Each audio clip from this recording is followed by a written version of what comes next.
Hello all, ఎలా ఉన్నారు అందరూ? Hope you all good. Shravana మాసం వచ్చేసింది. మనకి పూజలు కూడా చాలా ఎక్కువ అవుతాయి.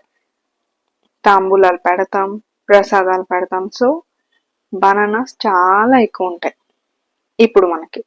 సో అవి వేస్ట్ అయిపోకుండా అలా తినలేని వాళ్ళు కూడా చాలా మంది ఉంటారు.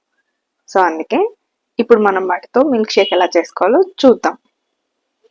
దీనికోసం ఫస్ట్ 3 బనానాస్ తీసుకుంటే పావు లీటర్ పాలు సరిపోతాయి.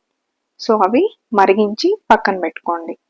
ఈ లోపల 3 బనానాస్ కట్ చేసి మిక్సర్ జార్లో వేసుకొని, మీకు కావాలంటే బెల్లం వేసుకోవచ్చు, కానీ మనం ఈ మాసంలో ఎక్కువ ఉపవాసాలు కూడా చేస్తాం, ఫాస్టింగ్లు కూడా చేసేవాళ్ళు చాలామంది ఉంటారు. కాబట్టి నేను బెల్లం కాకుండా షుగరే వేసుకుంటాను, ఎందుకంటే ఎనర్జీ లెవెల్స్ కాస్త హై ఉంటాయి.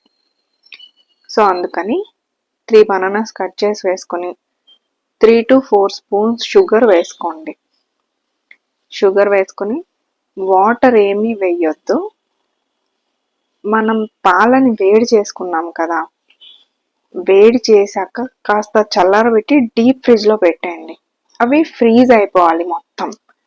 సో అలా డీప్ ఫ్రిడ్జ్లో పెట్టుకొని వాటిని బయటికి తీసి అవి ముక్కలుగానే వేసుకోండి. మనం ఐస్ క్యూబ్స్ వేసుకోక్కర్లేదు. ఐస్ క్యూబ్స్ బదులుగా ఈ పాలతో చేసిన క్యూబ్స్ వేసుకుంటాం అనమాట. చూసారా, ఇలా నేను ఫ్రీజర్లో పెట్టి దాన్ని ఫ్రీజ్ చేసుకున్నాను. దాన్ని అందులో వేసేసి ఇప్పుడు అందులోనే కాస్త పాలు అంటుకుని ఉంటాయి కదా, దానిలోనే కాస్త వాటర్ వేసుకొని ఆ వాటర్ అందులో వేసి కంప్లీట్గా మిక్సీ చేసేయండి. మొత్తం ఫైన్ పేస్ట్ చేస్తాం చూడండి మనం, అంతవరకు వచ్చినంత వరకు మిక్సీ చేయండి. ఇది తాగితే చాలా ఎనర్జెటిక్గా ఉంటుంది. మీరు రోజంతా ఉపవాసం చేసినా నో ఇష్యూస్.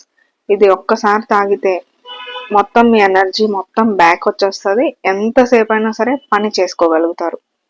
ఇంకెందుకు లేట్, మరి చేసి చూసి తాగి ఎలా ఉందో నాకు కామెంట్స్లో చెప్పండి. మీకు నా వీడియోస్ కనుక నచ్చితే లైక్ చేయండి, షేర్ చేయండి, సబ్స్క్రైబ్ చేసుకోండి. మీకు కావాలంటే పైన డ్రై ఫ్రూట్స్ కానీ చాక్లెట్ పౌడర్ కానీ వేసుకోండి.